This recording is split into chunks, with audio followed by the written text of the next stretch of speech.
Hunter, welcome. Thank Hi. you. How are you? I'm good, really good. Happy to be here. Good. So let's break the ice. We are drinking Irish coffee. Yes. Why? Well, this drink to me is the best mix of business and pleasure. Ooh, I like that. And it's two of my favorite drugs in one glass. So there brilliant. you go. So let's give it a taste. We've never had one on the show. There you go. So, cheers. Yeah. End of the workday, but start of the evening. Yeah, exactly. Oh my word. A bit decadent, but Very decadent. yeah. I feel like a bit creamy now. Yeah. You're good. kind of drink for holidays. Oh, that's good. All right, so I want to start at the beginning. We always want to find out how you got started in this amazing career that you've managed to create for yourself. So where did your spirit for adventure come from? Where did it start? Well, I was lucky enough to grow up in North Queensland, Australia. So I was surrounded by rainforest and the Great Barrier Reef and had this absolute love of nature as a kid growing up, just obsessed with nature. And I knew I wanted to do something that kept me in nature. And obviously in school, you're told to follow your dreams. And so I followed a career in biology, thinking that what I wanted to do was share my love of nature with the rest of the world. And I thought, well, the best way to do that is to be a teacher. Yeah. So I thought I was going to be an academic biologist, perhaps a professor in a university. And when I was studying, I studied monkeys in Ethiopia for my PhD.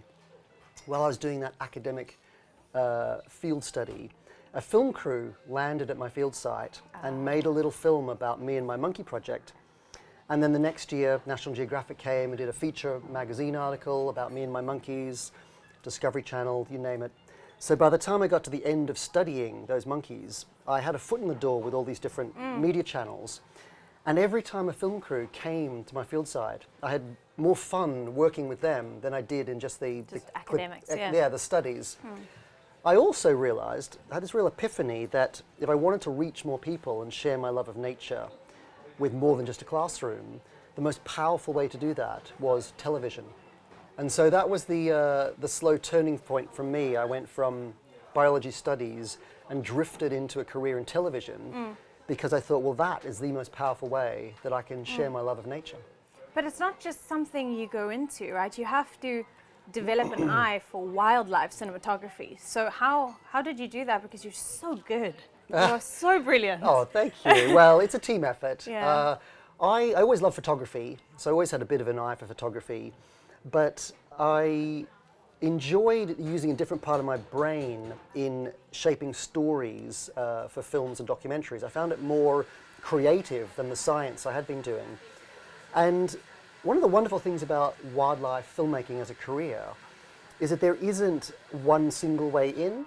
Okay. All the people that are in the wildlife filmmaking industry have a different story. Some people didn't finish school, some people are good at building things, some people just have good people skills.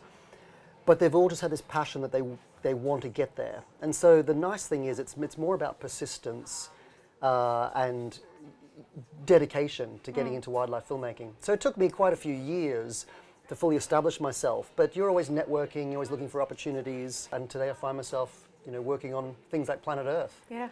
Wow. Wow. Did you ever think that that would be on your horizon as a director, to be working with David Attenborough?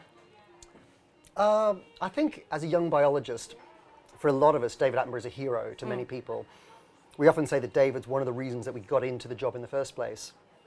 David Attenborough happened to be one of the very early visitors to my field site when I was studying the monkeys. So I was in my 20s, and here the great man arrives to camp with me and share a tent, and there I am talking to him about my gelada monkeys and what they mean to me and helping him with the script. And it was a real pinch yourself moment because your childhood hero had literally descended on you to camp with you. I was lucky it kind of came out of the blue, but it really was the trigger that made me think, wow, okay, what you make and to work on these big series with a great man like that really then became my passion. So you're speaking of Planet Earth 10 years ago, and now Planet Earth 2, there must have been a huge change in technology and how that's developed. So how do you use technology? Because you guys get so close and so personal with those animals. I mean, it's mind-boggling.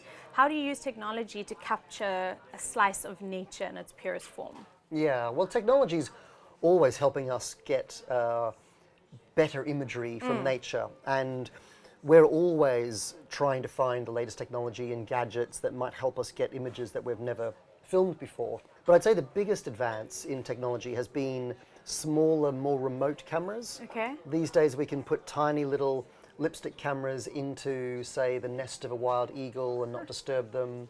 We can put 4K cameras on a trail in the Himalayas and have snow leopards walk past, and they'll trigger a camera beam and the camera will start filming. On Planet Earth, the original, we could never get cameras that close, but on these new remote cameras, you can hear the snow leopard breathing right beside you. You can even hear the snow leopard peeing, which is kind of crazy. That's so crazy. And so I think that's the direction that technology's headed with wildlife filmmaking, is smaller and more discreet remote cameras. We filmed with drones a lot, Yes. with small cameras, but for many years they were so noisy, they would scare off animals and they weren't reliable, they would crash. And just in the last few years, they've become very reliable and a lot quieter. And so we're finding now that we're able to use drones to get into positions and not disturb animals. So it's becoming remarkable. quite sci-fi. What used to be a lot of bushcraft and sneaking up on an animal covered in leaves. Yeah. Now we might send in a remote control buggy. Yeah. Let's talk a little bit about Seven Worlds, One Planet. So I watched the teaser. Great. Oh, Great. oh, oh. Yeah. Oh, just the teaser was incredibly emotional. I'm so excited to see it. Great. I want to know, what has that experience, filming that, or even Planet Earth, what has your experience with animals taught you about relationships and life? What lesson have you learned from these experiences? Well, you do learn to enjoy your own company. Okay. You need to when you're Yeah. out there studying them. I feel like I often am calmer now and will pause to look at a big picture about something. It's interesting. If I'm getting stressed about something or tense about something that's quite human-based and in the moment, often that exposure to wild places and travel and the beauty out there gives me, I guess, a bit of a headspace to go to, something that reminds you that there's something much bigger.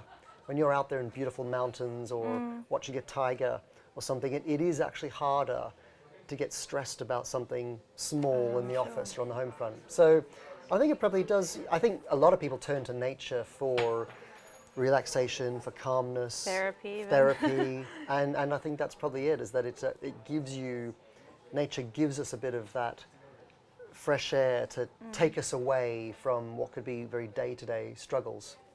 So the more we can get out into nature, the better for our souls. Because I've watched the teaser, Yeah. but I mean, for anyone who hasn't watched it, it would be nice to know what it's about and why it's different to the rest. Yep. And if there's anything you can tell us from the experience. Well, yes, check it out online. Seven Worlds. We have what we call a prequel, which is where we've worked with Sia, the Aussie singer, who's done a beautiful song. Yeah, that was in the snippet, wasn't Yes, it? well, yes. So it's like a 3-minute promo reel with Sia's song, worked on by Hans Zimmer. So wonderful music piece. Wow. And in those 3 minutes, we really get to explore all 7 continents. This is the first time that we've ever gone to every corner of the land on Earth in that way.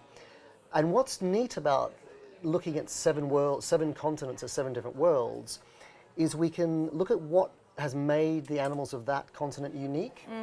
Because when all the continents were all joined at one stage, it was called Pangea, and then they all started breaking away.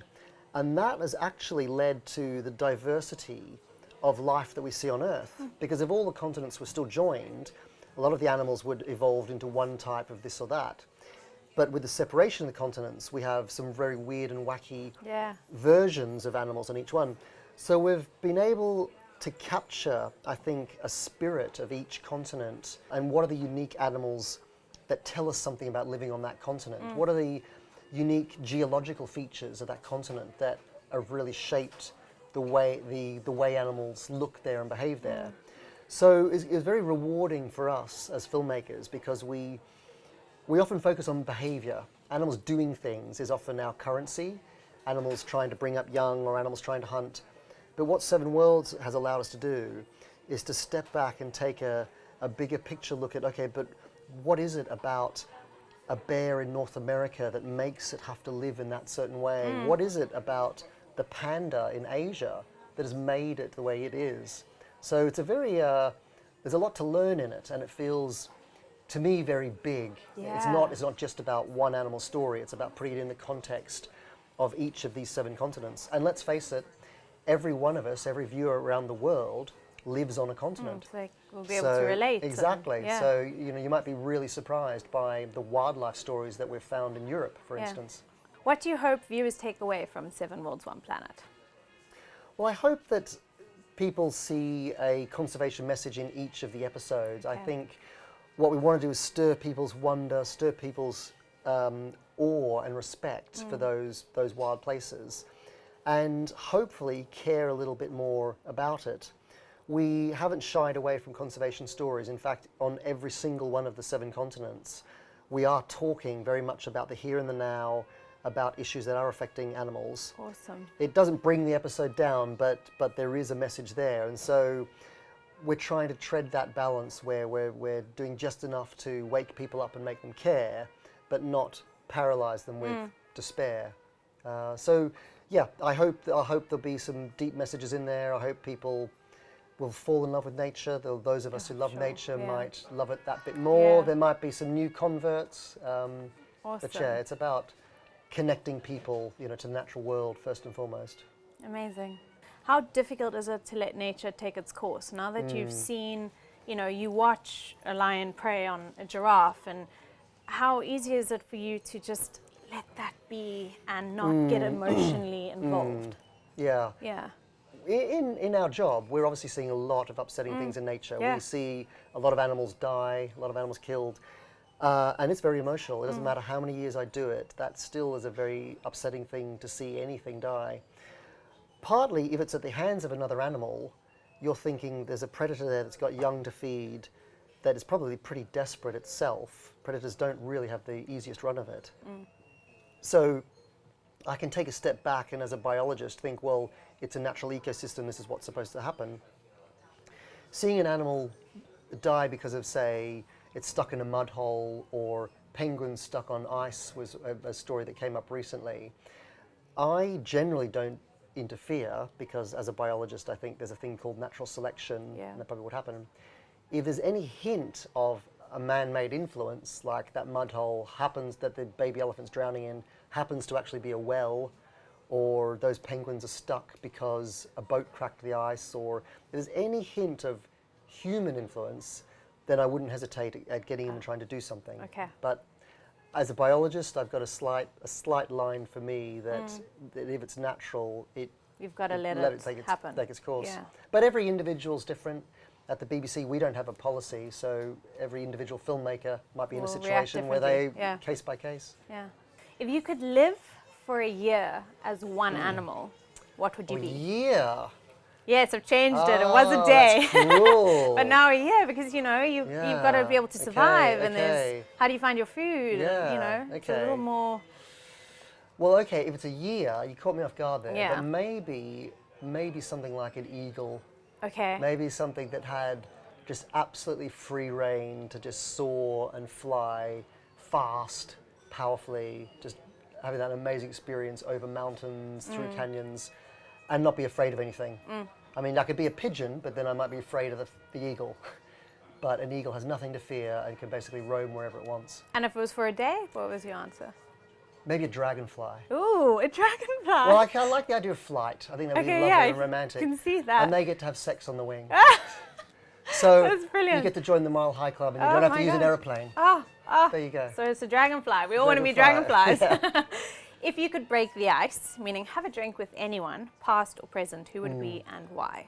Besides yourself, Kendall. Besides me. Okay, That's so lovely. So number 2, I've always had an amazing admiration for Nelson Mandela. Oh, he was some... You're kidding. Wow.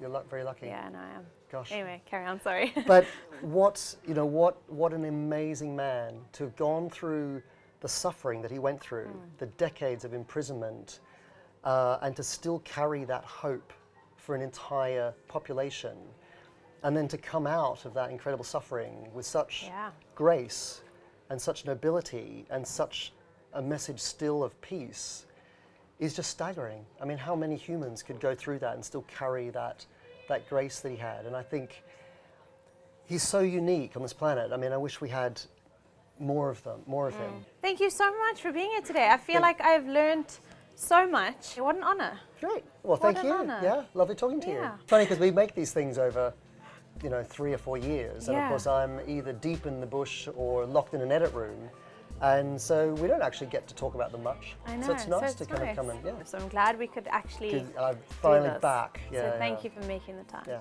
Thank you. Hey guys, thank you so much for watching. If you want to see more inspirational videos just like this, then don't forget to subscribe, which you can do right over here. Also give us a thumbs up and let us know in the comment section who you would like us to break the ice with next.